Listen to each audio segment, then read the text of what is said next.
Akasha dengan NIM 250303047. Saya dari Fakultas Pertanian, Prodi Agroteknologi. Di sini saya akan membahas apa itu rekayasa tauhid dalam bidang industri. Sebelum kita mencakup dan membahas tentang rekayasa tauhid dalam bidang industri, saya akan menjelaskan apa itu rekayasa tauhid terlebih dahulu. Rekayasa tauhid adalah usaha manusia dalam mengelola semua aspek kehidupan seperti pemerintahan, pendidikan, kesehatan, pertanian, teknologi, dan lain-lain. Dengan menjadikan Allah sebagai pusat tujuan, yang artinya semua kegiatan dilakukan sesuai dengan syariat Islam berdasarkan Al-Quran dan hadis, sehingga membawa manfaat, keadilan, dan keberkahan bagi kehidupan manusia. Rekayasa tauhid di bidang industri adalah cara mengelola dan mengembangkan industri tersebut dengan menjadikan Allah sebagai tujuan utama.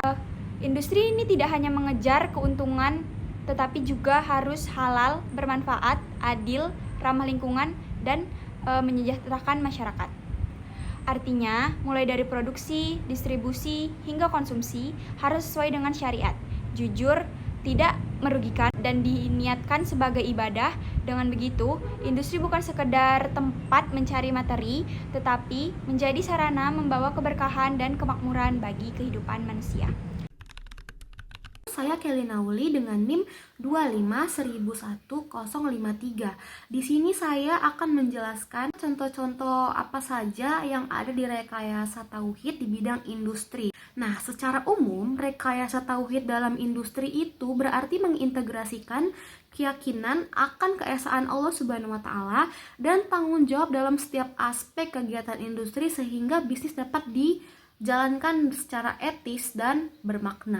Contoh yang saya ambil yaitu dari teknologi energi terbarukan. Yang pertama ada panel surya. Panel surya yang kita kenal itu adalah alat yang digunakan untuk menghasilkan energi listrik dengan memanfaatkan matahari yang diciptakan oleh Allah Subhanahu wa Ta'ala yang kita pakai untuk sehari-hari. Energi listrik tersebut berkelanjutan digunakan di berbagai sektor industri untuk mengurangi ketergantungan pada bahan bakar fosil. Maka dari itu ini sangat amat bermanfaat diciptakannya panel surya. Yang kedua yaitu ada turbin angin.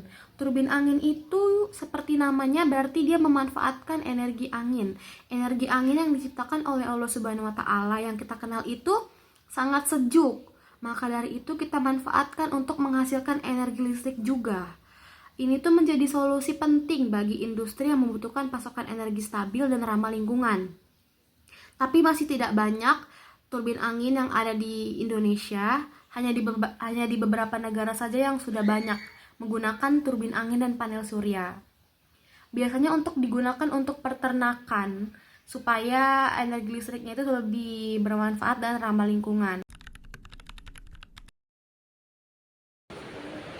Industri adalah salah satu motor penggerak peradaban manusia. Namun dalam Islam, setiap aktivitas industri tidak hanya soal keuntungan, tapi juga soal tanggung jawab kepada Allah Subhanahu wa Ta'ala.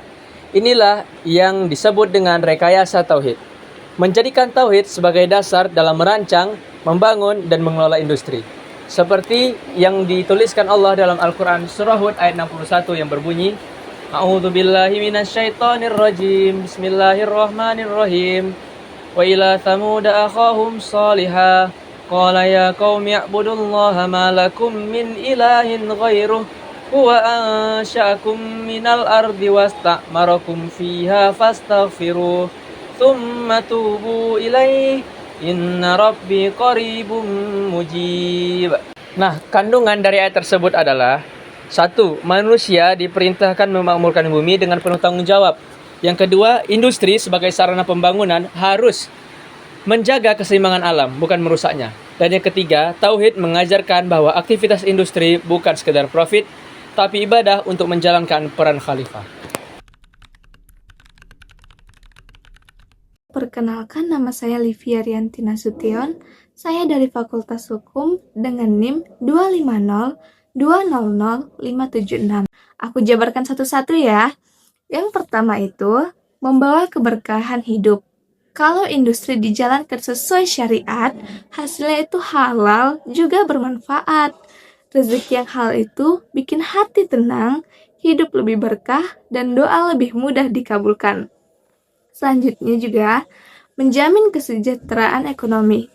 Industri yang sehat bisa buka lapangan kerja, kasih peluang usaha, dan ngurangin pengangguran. Ekonomi jadi stabil, dan masyarakat lebih makmur. Selanjutnya, menegakkan keadilan sosial. Dengan rekayasa tauhid, nggak ada pekerja yang dizolimi. Upah adil, waktu kerja manusiawi, dan hak pekerja itu dihargai. Jadi, semua orang bisa merasakan manfaat industri, bukan hanya pemilik modal. Perkenalkan, nama saya Muhane Febrianti Lubis dengan NIM 250301296. Yang pertama, ada niat dan tujuan. Niat dan tujuan itu seperti ibadah sebagai tujuan utama dan memberi manfaat bagi umat.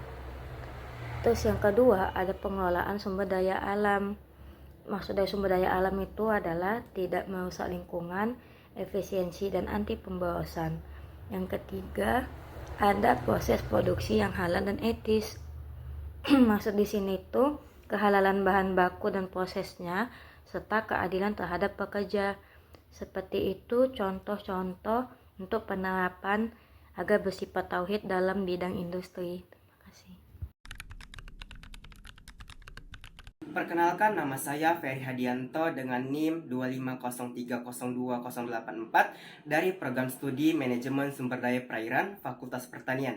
Di sini saya akan menjawab pertanyaan pada poin ke-6. Jadi latar belakang penggunaan panel surya dan turbin angin didasari oleh kesadaran bahwa Allah telah menyediakan matahari dan angin sebagai sumber energi yang melimpah, tidak terbatas, dan ramah lingkungan.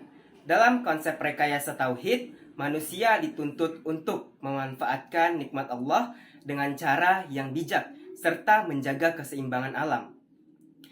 Energi terbarukan ini diyakini baik bagi kehidupan manusia karena dapat mengurangi ketergantungan pada bahan bakar fosil yang menimbulkan polusi dan merusak bumi. Dengan memanfaatkan panel surya dan turbin angin, manusia bisa memenuhi kebutuhan energi sehari-hari secara bersih, hemat, dan berkelanjutan. Selain memberi manfaat praktis, penggunaannya juga merupakan bentuk syukur serta tanggung jawab manusia sebagai khalifah di bumi. Selaras dengan ajaran tauhid yang menekankan bahwa setiap usaha harus berorientasi pada kebaikan, berkelanjutan, dan keridhaan Allah Subhanahu wa Ta'ala.